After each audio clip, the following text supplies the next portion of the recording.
Oiê, eu sou a Bia, sou engenheira de software. No vídeo de hoje eu vou te ensinar como que funciona uma API. A ideia aqui é para você que ainda não conseguiu entender muito bem os conceitos e não entende como as coisas se encaixam dentro de uma API. O meu objetivo é que você saia desse vídeo entendendo como que funciona. Eu não vou entrar aqui muito profundamente nos conceitos técnicos, porque é exatamente para você ter uma noção de como tudo acontece, beleza? Bom, a primeira coisa é o seguinte: como que é o funcionamento? Vamos pensar aí que a gente tem um e-commerce, tá? De venda de celulares. Então, a gente tem o nosso front-end, que é onde a gente vai visualizar ali os produtos, vai ter todo o visual, vai ter todo o nosso HTML, CSS, um JavaScript, etc. Então, essa parte vai ser o front-end, a parte em que o nosso usuário ele vai visualizar. Porém, o front-end, ele precisa se comunicar com o nosso banco de dados, porque no banco de dados é onde vai estar armazenado todos os nossos dados de produtos, de vendas, de pedidos e etc. Então, todos os dados que a gente precisa, ele está no nosso banco de dados. Porém, o front-end, ele não pode acessar diretamente a nossa base de dados. E aí que entra a nossa API.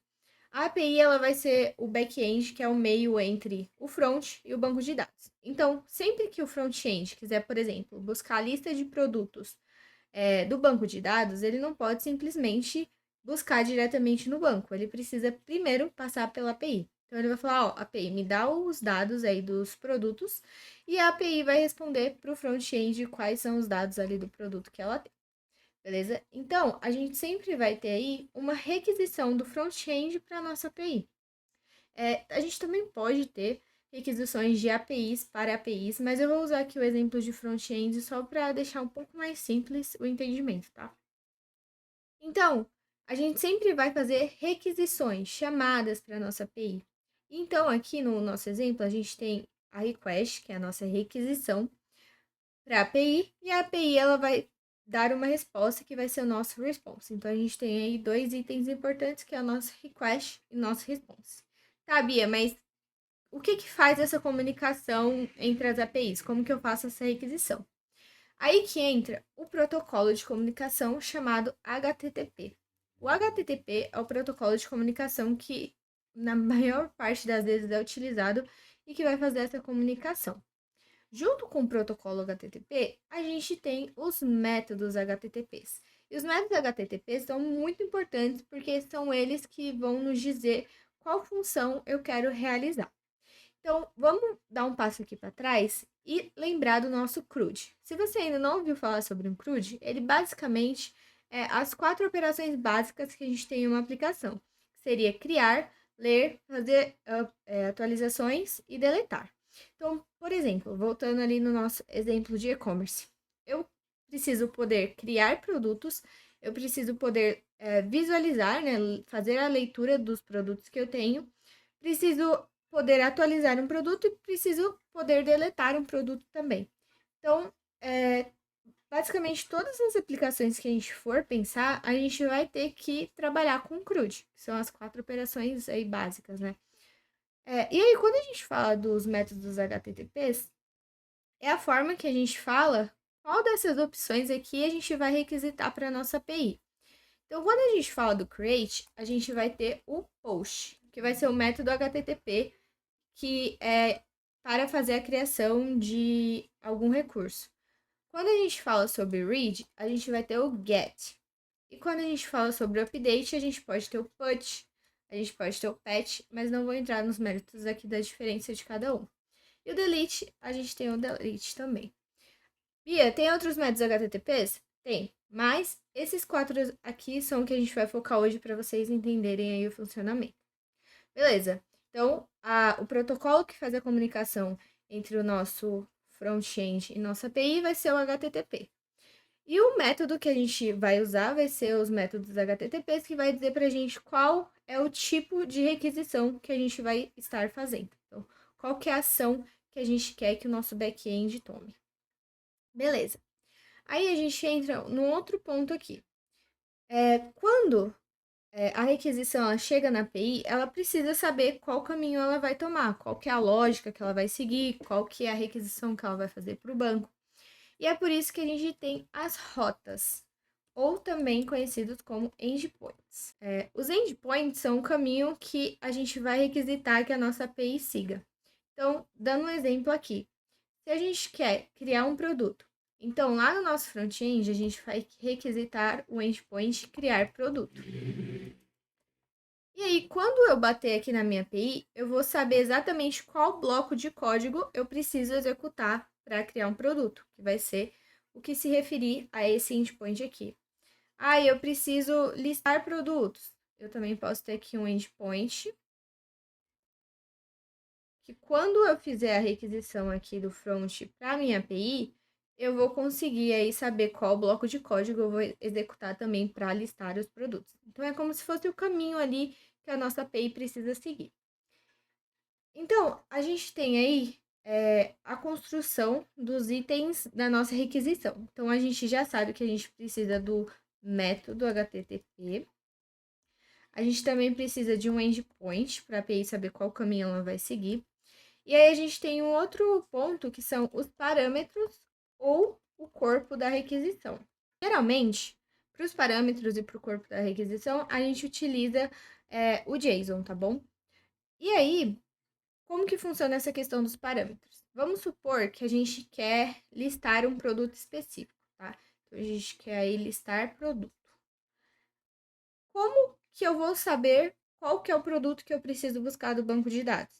Eu uso um parâmetro. Então, eu vou passar, por exemplo, o ID do produto que eu quero que seja procurado ali. Ah, eu quero deletar um produto. Então, eu também posso ter um endpoint de deletar produto. E aí eu passo como parâmetro um ID. E aí a gente entra na questão do parâmetro. Já quando eu falo do corpo da requisição, por exemplo, se eu estou aqui no meu endpoint de criar produto, eu preciso passar quais são as informações desse produto, certo? Qual que é o nome, qual que é o valor, etc. Então, eu vou passar isso no meu body, que é onde eu passo ali mais informações. E como eu comentei, a gente vai utilizar aí um formato JSON, então posso colocar aqui nome produto, e aí eu vou passando todas as informações aqui que eu quero, todas as informações que eu preciso do meu produto.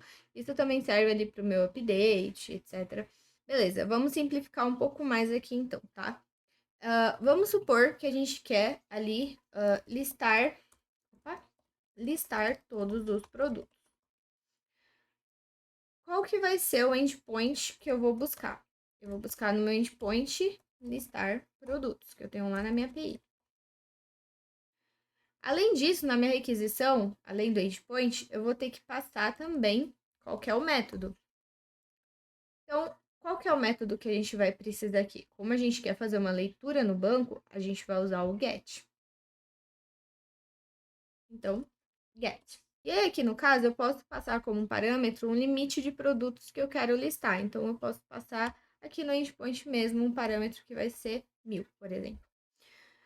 Então, aqui eu tenho as propriedades chaves para fazer uma requisição.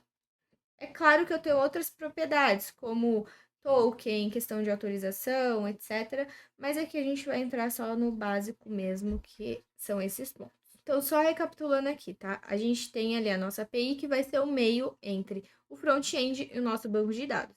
Nós vamos fazer as requisições através do protocolo HTTP, que é um protocolo de comunicação, e a gente vai fazer um request para a nossa API, a gente vai receber um response. Nesse response aqui, a gente pode ter ou um sucesso ou um erro que pode acontecer. E para isso, junto com os métodos HTTP, a gente também tem os status code do HTTP. O status code, ele nos diz o que aconteceu com aquela requisição, se ela foi bem sucedida, se deu algum erro, o que aconteceu. Alguns exemplos bem clássicos que a gente tem de status code é o seguinte. A gente tem o 200, que é sucesso. A gente tem o 404, bem conhecido, que é o not found. Então, quando eu busco um produto e eu não encontro no banco, eu posso ter um tratamento ali na minha API que diz, não encontrei esse produto. Então, eu retorno na minha resposta para o front-end um not found, um 404, e aí eu sei que o produto não foi encontrado. Eu tenho o 403, que é forbidden, que é tipo, sem acesso àquele recurso, né? Eu tenho o erro 500, opa, que é o internal server erro, que é quando eu tenho algum problema na minha aplicação. Então, eu fiz uma requisição para o banco de dados, o banco de dados está fora do ar, então é um problema da minha aplicação, eu retorno 500, que é um erro interno. Tem diversos status code, tá? Mas basicamente, os que são 200 e alguma coisa, eles são endpoints de sucesso. Os que são 400, eles são... Opa, deixa eu colocar aqui 4x, né, pra ficar mais fácil. Os 400, eles são erros do cliente. Então, foi alguma validação errada que eles mandaram, foi um produto que não foi encontrado. E os erros no range de 500 são erros do servidor. Então, como eu comentei, bateu no banco de dados, estava fora do ar, etc. Então, voltando aqui no nosso exemplo, eu tenho aqui a minha request, que foi listar todos os produtos, certo? E aí, eu posso ter na minha response um status code que vai ser 200. Que beleza, deu certo, eu estou retornando para você os produtos, tá? Então, aqui na response, eu retorno para o front-end qual foi o resultado. Bom, gente, de uma maneira muito simples, essas são as propriedades chaves e como funciona uma API. Eu espero muito que vocês tenham curtido esse conteúdo e que tenha sido útil para vocês e vocês saiam desse vídeo entendendo melhor como que funciona. Espero que vocês deixem um comentário aqui embaixo. Se você curte o conteúdo também, deixa um like, se inscreve aqui no canal para mais conteúdo sobre tecnologia. E é isso, até o próximo vídeo.